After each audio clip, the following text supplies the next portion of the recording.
Glory to Jesus Christ. Hello and welcome back to Becoming Byzantine. And in this session, we're going to continue looking at the faith of the Church, and more specifically on our belief in the Most Holy Trinity, the Father, the Son, and the Holy Spirit. And this is very important because Byzantine Christianity has often been described as a very Trinitarian-based Christianity. And historically, that's because the attacks against the Trinity often happened in the Byzantine or Greek Christian territories. And so our faith, in order to emphasize or re-emphasize the Trinity, is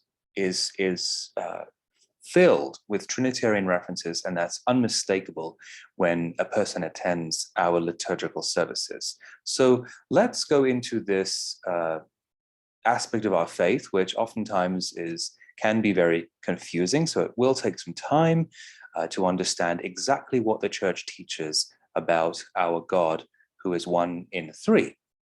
The mystery of the Most Holy Trinity infinitely surpasses all possibilities of human understanding. Most important thing to understand is that what we understand of the Trinity has been revealed to us. It's not that human understanding has come up with it, the fact that God is one in three persons, unless somehow the realities of this God had been revealed to us, the Spirit of truth descending upon the people, revealing the inner life of God to the people, teaching us how to express this truth and how to encapsulate it in the language of the faith. And so really, it's something that's far above all our human understanding, but it's something that's been revealed to us, that we understand because it's been revealed to us. There are a few very lovely quotes from some of the church fathers, and I think it's really good to go through them and to try to understand what the fathers who formulated our faith in the Trinity understood about God. Godhead, Gregory of Nyssa says, is completely unfathomable, and his essence, which is above all, is not what the mind conceives it to be. It's impossible for our human mind to really understand what the essence of God is. It's unfathomable. It's so far above our limited creaturely capacities.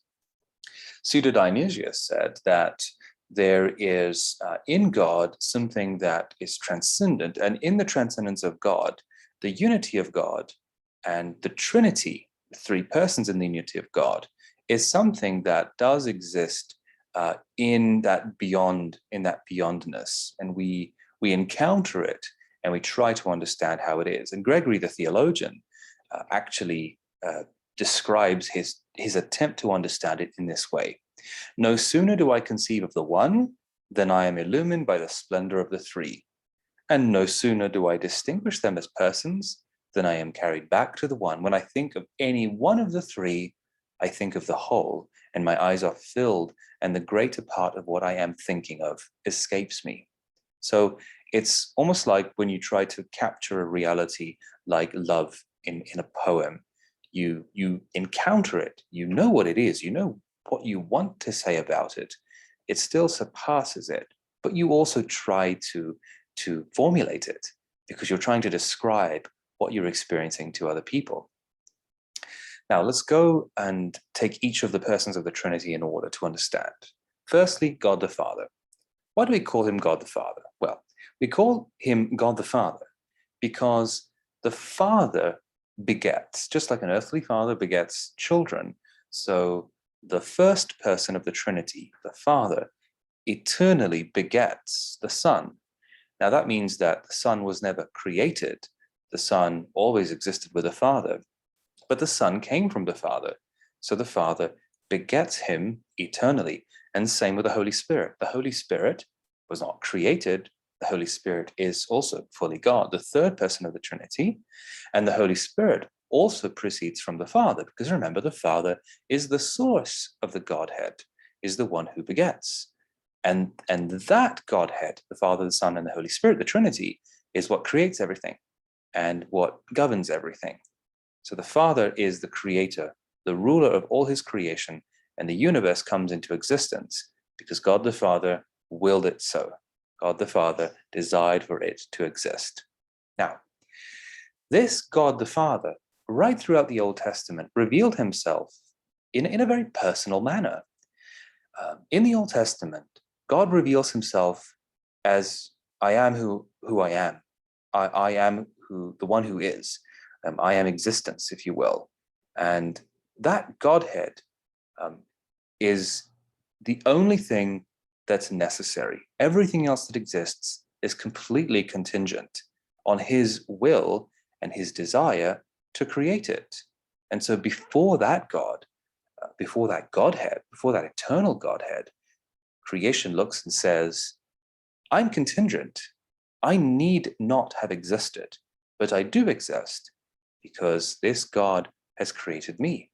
And right throughout the Old Testament, the people of God try to describe who he is, who the Godhead is, using what's called anthropomorphisms, which basically means human or personal-like traits, because we're trying to describe something that's divine, but we can't do that as humans except by using human language. Now, in the Old Testament, God does reveal himself to his people because he desires to be known. But these revelations of the Godhead come to a head, as we'll see later on, in the revelation of his Son, the only begotten Son. So Gregory the theologian says this, that he is without beginning. God never was created. He never started to be at some point. He always was. He always was. So when we call him the beginning, we call him the beginning of all beginnings. He has no origin, no creator, no other God behind him. He always was, always is, and always will be. Now, what we know about the Father actually comes from what the Son and the Holy Spirit reveal to us. So the Father is the Father because he's the Father of the Son and the source of the Holy Spirit. And the Son and the Holy Spirit teach us about that invisible Father who always was, always is, and always will be. Now, when we speak about the generation of the Son and the Holy Spirit, now again, we're using all these human categories of time because we are creatures of time. We can't speak of an eternal Godhead without somehow or some way using earthly words and concepts in order to kind of get across what we understand of God. So, even we talk about the begetting of the Son and the procession of the Holy Spirit, those categories are human ways, and it suggests a category of time, such as like a father begets a son. Well, at some point the son didn't exist, and then somehow, began to exist because of the Father. But it's not like that necessarily with the Son and the Holy Spirit. They never came into being just as the son of an earthly father came into being at some point. But we do describe them using, again, human words in order to understand who this Godhead is. So, but what distinguishes the Father from the Son and the Holy Spirit is the fact that he's unbegotten. So the Father is, we call him the origin, the source of the Holy Trinity, because nothing was behind the origin of the Father. He was unbegotten. The Son was begotten from the Father, and the Holy Spirit proceeds from the Father. So that's what distinguishes the fatherhood of the first person of the Trinity. He was unbegotten. The Son was begotten, and the Holy Spirit proceeds from the Father. Now, you might be already confused about this. And of course, it makes perfect sense that you would be confused about it, because God is incomprehensible. He's eternal, and which means that you and I will never exhaust the knowledge of God. There will be an endless growth in coming to know who God is. That endless growth starts in this life, but it culminates in the next life when we are in communion with him. If we ever thought we understood God completely, well, then we would be God by definition, but we're not, which means just when we think we understood everything about God, we will learn more. So the Godhead that we believe in is what's called incomprehensible. We use images, we use words, we use concepts to try and understand who he is, but he really is incomprehensible. And that's especially true about the Father who is invisible, And so that's why in the Byzantine tradition, we never portray the Father on icons, or at least authentically so, because the Father was not the one who became incarnate, who became visible, who took on the image of a human being. That happens in the only begotten Son, the image of the invisible God, or the Father. But the Father, as the first person of the Trinity, was always, in a sense, the most mysterious, even though that word Father is something that we as human beings definitely identify with. So God the Father begets the Son in freedom and in love. The Father eternally loves the Son and therefore begets the Son. And that love of the Father is made visible, manifest in the Son, so that when the Son comes into the world, we come to know the love of the Father. Even though they're both God, the fact that they are two persons loving one another with an eternal love shows us part of the nature of God. The fact that he relates to another, and the Holy Spirit in the same way. Okay? Now, in the Old Testament, that title, Son of God, didn't appear out of nowhere. It was actually a title given to the people of God, a title that also was used of the Messiah, the Anointed One, the Son of God. So the people of God were known as the Son of God, beloved by the Father. But all of a sudden in the New Testament, the second person of the Trinity, God the Son, comes into the world, and he is known as the Son of God. Now, what does that tell you? It tells you that God is trying to do something familiar. However, he's trying to do something very unique. He's trying to show that there is a specific person with whom he, the Father, has a very unique relationship that he doesn't have with anyone else. Okay, so the Son of God is equal in dignity and essence with the Father, begotten of the Father, uncreated, but distinct from the Father, relating to the Father in a very unique and special way. So the Church, coming to know that Son, has deepened in the knowledge of who he is, in terms of who the Father is. The Church understands that he is God from God, light from light, true God from true God, begotten, not made, consubstantial with the Father. And so that Son of God is not just another creature, he is fully God, and in that way equal to the Father in divinity, although separate from the Father in the sense that he was begotten by the Father. So he's not lower than the Father, he coexists with the Father eternally.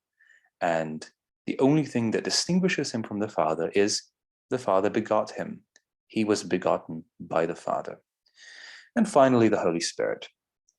The Holy Spirit, the third person of the Trinity, proceeding from the Father. And how do we understand that procession of the Holy Spirit? Well, we can make use of an analogy there. Think of this. The Father is the source, like think of a river or a stream. The Father is the source of the river, because again, he's the origin of the other persons of the Trinity. The Son is like the stream that comes out of the source, and the Holy Spirit is the water. So it's talking about one reality, and every analogy like this has its limitations, but it's trying to put forward the point that it's one reality, that there are three separate instances or moments. And again, even then I'm using human words, which really lack the fullness of what this is about. But it's trying to make the point that the Father, the Son, and the Holy Spirit have a sameness about them, the one reality, but they have a difference about them in a sense that they are three moments of the revelation of Godhead.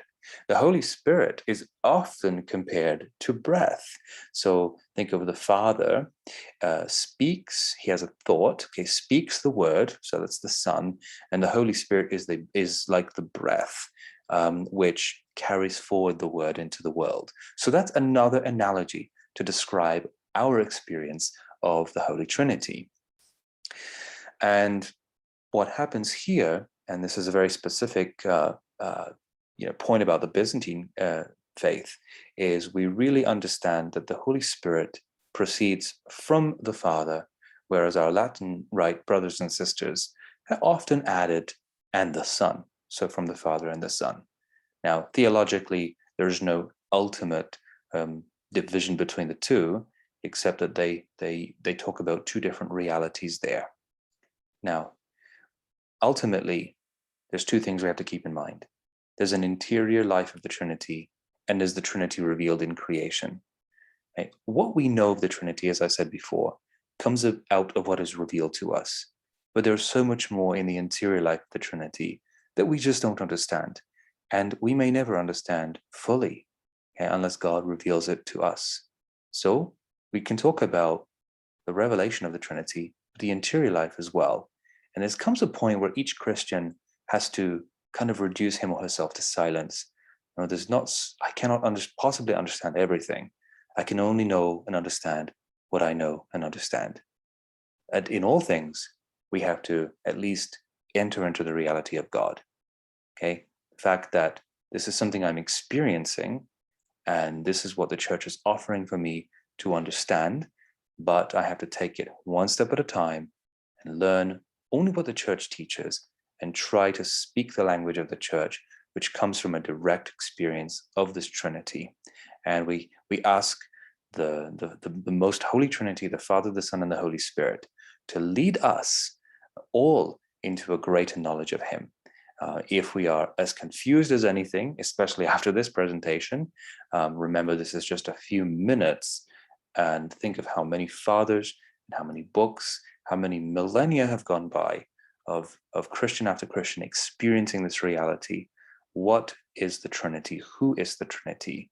And let's always turn with an open heart and mind towards the revelation of God, the Father, Son, and Holy Spirit that he wishes to give to us. Glory to Jesus Christ. Glory forever.